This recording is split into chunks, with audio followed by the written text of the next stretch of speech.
El Libertador capítulo 16. Cristo confronta en el templo a la corrupción. Este capítulo está basado en Juan 2:12 al 22. Se acercaba la fecha de la celebración de la Pascua judía, así que Jesús fue a Jerusalén. Jesús todavía no había anunciado públicamente su misión, e iba inadvertido entre la muchedumbre. En tales ocasiones, el advenimiento del Mesías era a menudo el tema de conversación. Jesús sabía que la esperanza de grandeza nacional iba a quedar frustrada, porque se fundaba en una interpretación equivocada de las Escrituras. Con profundo fervor explicaba las profecías, y trataba de incentivar al pueblo a estudiar más profundamente la palabra de Dios.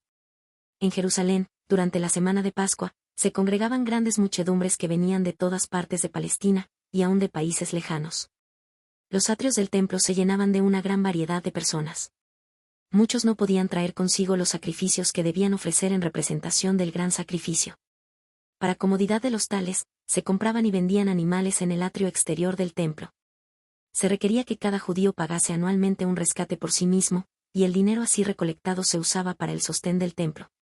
Además de eso, la gente traía grandes sumas como ofrendas voluntarias, que eran depositadas en el tesoro del templo.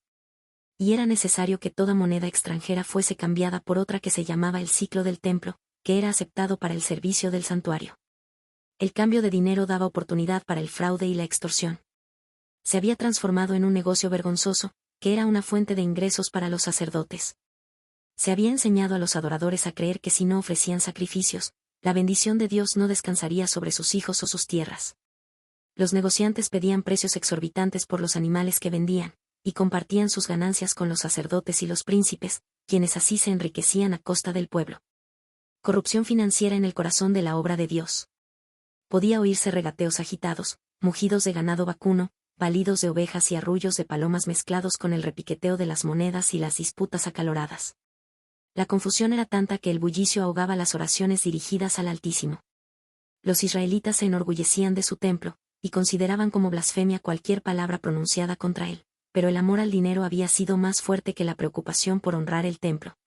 Se habían alejado demasiado del propósito del servicio que Dios mismo había instituido. En donde quiera que Dios manifiesta su presencia, ese lugar es santo. Los recintos del templo de Dios debieran haberse considerado sagrados. Pero en su premura por obtener ganancias, se olvidaron de todo eso. Los sacerdotes y los príncipes debieran haber corregido los abusos que se cometían en el atrio del templo y debieran haber dado a la gente un ejemplo de integridad. En vez de buscar sus propias ganancias, debieran haber estado dispuestos a ayudar a quienes no podían comprar los sacrificios requeridos. Pero la codicia había endurecido sus corazones. A esta fiesta venían quienes se hallaban en necesidad y angustia, ciegos, lisiados, sordos. Algunos eran traídos sobre camillas. Muchos eran demasiado pobres para comprarse la más humilde ofrenda para el Señor, o incluso para comprarse alimentos con que satisfacer el hambre. Las declaraciones de los sacerdotes les causaban gran angustia. Estos se jactaban de su santidad, pero carecían en absoluto de simpatía y compasión. Los pobres, los enfermos y los moribundos no despertaban piedad en su corazón. Cuando Jesús entró en el templo, vio las transacciones injustas. Vio la angustia de los pobres, que pensaban que sin derramamiento de sangre no podían ser perdonados sus pecados. Vio el sagrado atrio exterior de su templo convertido en un lugar de negocios profanos. Había que hacer algo al respecto. Los adoradores ofrecían sacrificios sin comprender que representaban al único sacrificio perfecto. Y entre ellos, sin ser reconocido ni honrado, estaba quien era simbolizado por todo el ceremonial. Él veía que las ofrendas habían sido tergiversadas y mal interpretadas. No existía vínculo alguno entre los sacerdotes y los príncipes y Dios. La obra de Cristo debía establecer una adoración completamente diferente. Con mirada penetrante, Cristo abarcó la escena que se extendía delante de él. Con mirada profética vio el futuro, abarcando no solo años, sino siglos y edades. Vio cómo los sacerdotes y los príncipes prohibirían que el evangelio se predicase a los pobres, vio cómo el amor de Dios sería ocultado de los pecadores y los hombres comerciarían con su gracia. Su rostro mostró indignación, autoridad y poder. La atención de la gente fue atraída hacia él. Los ojos de los que estaban haciendo negocios profanos se clavaron en su rostro, y no podían apartar la mirada. Sentían que este hombre leía sus pensamientos más íntimos y descubría sus motivos ocultos. Algunos intentaron esconder el rostro. Cesó el ruido de los vendedores y los regateos. El silencio se hizo penoso. Fue como si todos estuviesen compareciendo ante el tribunal de Dios. Mirando a Cristo, vieron la divinidad que fulguraba a través de la humanidad. La majestad del cielo estaba allí como el juez que se presentará en el día final, y aunque no lo rodeaba la gloria que tendrá entonces, tenía el mismo poder de leer el alma. Sus ojos observaban a cada persona. Su figura parecía elevarse sobre todos con imponente dignidad, y una luz divina iluminaba su rostro. Habló, y su voz clara y penetrante, la misma que sobre el monte Sinaí había proclamado la ley, se oyó repercutir por el templo: saquen todas esas cosas de aquí y dejen de convertir la casa de mi padre en un mercado. Alzando el látigo de cuerdas que había recogido al entrar en los recintos del templo, ordenó a los negociantes que se alejasen de las dependencias del templo. Con un celo y una severidad que nunca antes manifestara, derribó las mesas de los cambistas. Las monedas cayeron, y dejaron oír su sonido metálico sobre el pavimento de mármol. Nadie cuestionó su autoridad. Nadie se atrevió a detenerse para recoger las ganancias ilícitas. Jesús no los azotó con el látigo de cuerdas, pero en su mano, el sencillo látigo parecía ser una espada de fuego. Los oficiales del templo, los sacerdotes y los negociantes huyeron del lugar con sus ovejas y bueyes, dominados por un solo pensamiento: escapar de la condenación que sentían ante su presencia. El templo es purificado con la presencia del Señor. El pánico se apoderó de la multitud, que sintió la imponente presencia de su divinidad. Aun los discípulos temblaron, atónitos por las palabras y las actitudes de Jesús, tan diferentes de su conducta habitual. Recordaron que se había escrito acerca de él: el celo por tu casa me ha consumido. Pronto los atrios quedaron libres de todo comercio profano. Sobre la escena de confusión descendió un profundo y solemne silencio. La presencia del Señor había hecho sagrado el templo edificado en su honor. Al purificar el templo, Jesús anunció su misión como Mesías y comenzó su obra. El templo tenía la misión de ser una lección práctica para Israel y para el mundo. Dios tenía el plan de que todo ser creado fuese un templo, para que en él habitase el Creador. Oscurecido y contaminado por el pecado, el corazón del hombre ya no revelaba la gloria del ser divino. Pero por medio de la encarnación del Hijo de Dios, Dios mora en la humanidad, mediante la gracia salvadora, el corazón vuelve a ser su templo. Dios quería que el templo de Jerusalén fuese un testimonio continuo del alto destino ofrecido a toda persona. Pero los israelitas no se entregaban a sí mismos como templos santos para el Espíritu Divino. Los atrios del templo, llenos de un negociado profano, representaban con demasiada exactitud el templo del corazón, contaminado por pasiones sensuales y pensamientos impuros. Al purificar el templo, Jesús anunció su misión de purificar el corazón del pecado, de los deseos terrenales, de las codicias egoístas y de los malos hábitos que corrompen el alma. El Señor al que ustedes buscan vendrá de repente a su templo. El mensajero del pacto a quien buscan con tanto entusiasmo.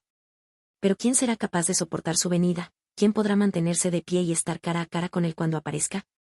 Pues él será como un fuego abrasador que refina el metal. Se sentará como un refinador de plata y quemará la escoria. Purificará a los levitas, refinándolos como el oro y la plata. ¿No saben que ustedes son templo de Dios y que el Espíritu de Dios habita en ustedes? Si alguno destruye el templo de Dios, él mismo será destruido por Dios, porque el templo de Dios es sagrado, y ustedes son ese templo. Nadie puede de por sí echar a las huestes malignas que han tomado posesión del corazón. Solo Cristo puede purificar el templo del alma. Pero no forzará la entrada. Dice: mira, yo estoy a la puerta y llamo. Si oyes mi voz y abres la puerta, yo entraré. Su presencia limpiará y santificará el alma, de manera que pueda ser un templo santo para el Señor, una morada donde Dios vive mediante su Espíritu. Un anticipo del juicio final.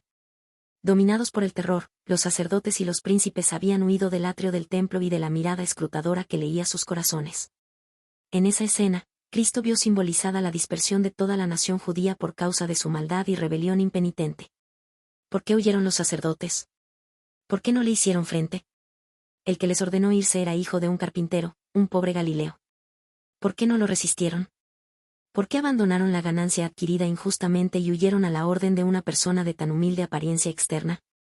Cristo habló con la autoridad de un rey, y en su aspecto y en el tono de su voz hubo algo ante lo cual no tuvieron poder para resistir. Al oír la orden, se dieron cuenta de su verdadera condición de hipócritas y ladrones. Cuando la divinidad fulguró a través de la humanidad, se sintieron como delante del trono del juez eterno, que acabara de dictar su sentencia para ese tiempo y la eternidad. Por un momento creyeron que era el Mesías. El Espíritu Santo les recordó vívidamente las declaraciones de los profetas acerca del Cristo. ¿Cederían a esa convicción? No quisieron arrepentirse. Sabían que habían sido culpables de extorsión. Odiaban a Cristo porque podía discernir sus pensamientos. Que los reprendiera en público humillaba su orgullo, y sentían celos de su creciente influencia sobre la gente. Resolvieron desafiarlo acerca de la autoridad por la cual los había echado. Pensativos, pero con odio en el corazón, volvieron lentamente al templo. ¿Qué cambio había sucedido? Cuando ellos huyeron, los pobres se quedaron atrás, y estos estaban ahora mirando a Jesús, cuyo rostro expresaba su amor y compasión. La gente se agolpaba en la presencia de Cristo con súplicas urgentes. Maestro, bendíceme. Su oído oía todo clamor. Todos recibían atención. Todos quedaron sanos de cualquier enfermedad que tuvieran. Mientras los sacerdotes y los oficiales del templo presenciaban esa obra, los sonidos que llegaban a sus oídos fueron una revelación para ellos. Las personas relataban el dolor que habían sufrido, sus esperanzas frustradas, los días penosos y las noches sin dormir. Cuando parecía haberse apagado la última chispa de esperanza, Cristo los había sanado. La carga era muy pesada, decía uno, pero he hallado un ayudador. Es el Cristo de Dios, y dedicaré mi vida a servirlo. Había padres que decían a sus hijos, Él te salvó la vida, alza tu voz y alábalo. La esperanza y la alegría llenaban los corazones de niños y jóvenes, de padres y madres, de amigos y del público. Estaban sanos de alma y cuerpo, y volvieron a sus casas proclamando el amor de Jesús. Cuando Cristo fue crucificado, los que habían sido sanados no se unieron con la multitud para gritar, crucifícalo, crucifícalo. Sus afectos estaban con Jesús, porque habían sentido su maravilloso poder. Sabían que era su Salvador. Escucharon la predicación de los apóstoles, y llegaron a ser agentes de la misericordia de Dios e instrumentos de su salvación. Todos los que habían huido del atrio del templo volvieron poco a poco después de un tiempo, pero sus rostros expresaban inseguridad y timidez. Se convencieron de que en Jesús se cumplían las profecías concernientes al Mesías. El pecado de profanar el templo era en gran medida culpa de los sacerdotes. Por arreglos que habían pactado, terminaron transformando el atrio en un mercado. El pueblo era comparativamente inocente. Pero los sacerdotes y príncipes miraban la misión de Cristo como un atrevimiento, y cuestionaban su derecho a interferir en lo que había sido permitido por las autoridades del templo. Se ofendieron porque había interrumpido sus negocios, y sofocaron las convicciones del Espíritu Santo. El principio del rechazo final de Cristo. Los sacerdotes y los príncipes debieran haber visto en Jesús al ungido del Señor, ya que ellos tenían los rollos sagrados que describían su misión. Sabían que la purificación del templo fue una manifestación de un poder más que humano. Por mucho que odiasen a Jesús, no lograban librarse del pensamiento de que podía ser un profeta enviado por Dios para restaurar la santidad del templo.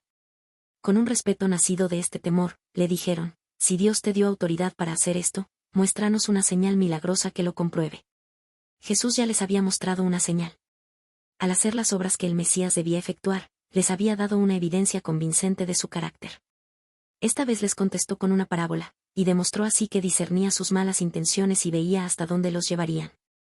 Destruyan este templo y en 3 días lo levantaré. En esas palabras, él se refirió no solo a la destrucción del templo y del culto judíos, sino también a su propia muerte, la destrucción del templo de su cuerpo. Los líderes judíos ya estaban tramando su muerte. Cuando los sacerdotes y los príncipes volvieron al templo, se habían propuesto matar a Jesús y librarse así del perturbador. Sin embargo, solamente entendieron sus palabras como una referencia al templo de Jerusalén, y con indignación exclamaron, ¿qué dices? Tardaron 46 años en construir este templo, y tú puedes reconstruirlo en 3 días. Ahora les parecía que Jesús estaba justificando su incredulidad, y se afianzaron en su decisión de rechazarlo. Cristo sabía que sus enemigos tergiversarían sus palabras y las usarían en su contra. En ocasión de su juicio y en el Calvario, se burlarían de él con esas palabras. Pero si las explicase ahora les haría saber a sus discípulos sus sufrimientos futuros, y les habría impuesto un pesar que aún no podían soportar. Y una explicación habría revelado prematuramente a los judíos el resultado de su prejuicio e incredulidad. Ya habían entrado en una senda que iban a seguir progresivamente hasta que lo llevaran como un cordero al matadero. Cristo sabía que esas palabras serían repetidas. Contadas en ocasión de la Pascua, llegarían a oídos de millares de personas que luego las llevarían a todas partes del mundo. Después que hubiese resucitado de los muertos, su significado quedaría aclarado. Para muchos, serían una evidencia concluyente de su divinidad. Las palabras del Salvador, destruyan este templo y en 3 días lo levantaré, tenían un significado más profundo que el percibido por los oyentes. Los servicios del templo simbolizaban el sacrificio del Hijo de Dios. Todo el plan de adoración con sacrificios prefiguraba la muerte del Salvador para redimir al mundo. Todo el sistema ritual no tenía valor sin él. Cuando los judíos sellaron su rechazo de Cristo entregándolo a la muerte, rechazaron todo lo que daba significado al templo y sus ceremonias. su carácter sagrado desapareció. Quedó condenado a la destrucción. Desde ese día, los sacrificios rituales dejaron de tener significado. Al dar muerte a Cristo, el pueblo judío prácticamente destruyó su templo. Cuando Cristo fue crucificado, el velo interior del templo se rasgó en dos de arriba abajo, significando que el gran sacrificio final había sido hecho. El sistema de los sacrificios rituales había terminado para siempre. En 3 días lo levantaré. Jesús salió vencedor del sepulcro abierto de José de Arimatea. En virtud de su muerte y resurrección, pasó a ser ministro en el tabernáculo del cielo, el verdadero lugar de adoración construido por el Señor y no por manos humanas. Los hombres habían construido el templo judío, pero el santuario celestial no fue construido por arquitecto humano. Este es el hombre llamado el retoño. Él construirá el templo del Señor. Entonces recibirá el honor real y desde su trono gobernará como rey, también desde su trono servirá como sacerdote. El ceremonial de los sacrificios que había señalado a Cristo terminó, pero los ojos de hombres y mujeres fueron dirigidos al verdadero sacrificio por los pecados del mundo. Cesó el sacerdocio terrenal, pero miramos a Jesús, ministrador del nuevo pacto. La entrada al lugar santísimo no estaba abierta a todos en tanto siguiera en pie el tabernáculo y el sistema que representaba. Entonces Cristo ahora ha llegado a ser el sumo sacerdote por sobre todas las cosas buenas que han venido. Él entró en ese tabernáculo superior y más perfecto que está en el cielo, el cual no fue hecho por manos humanas. Con su propia sangre entró en el lugar santísimo una sola vez y para siempre, y aseguró nuestra redención eterna. Por eso puede salvar una vez y para siempre a los que vienen a Dios por medio de Él, quien vive para siempre, a fin de interceder con Dios a favor de ellos. Aunque el santuario y nuestro gran sumo sacerdote serían invisibles para los ojos humanos, los discípulos no sufrirían interrupción en su comunión ni disminución de poder por causa de la ausencia del Salvador. Mientras Jesús ministra en el santuario celestial, continúa siendo, por medio de su Espíritu, el ministro de la Iglesia en la tierra. Se cumple la promesa que hiciera al partir, y tengan por seguro esto, que estoy con ustedes siempre, hasta el fin de los tiempos. Su presencia vivificadora está todavía con su Iglesia. Nuestro sumo sacerdote comprende nuestras debilidades, porque enfrentó todas y cada una de las pruebas que enfrentamos nosotros, sin embargo, él nunca pecó. Así que acerquémonos con toda confianza al trono de la gracia de nuestro Dios.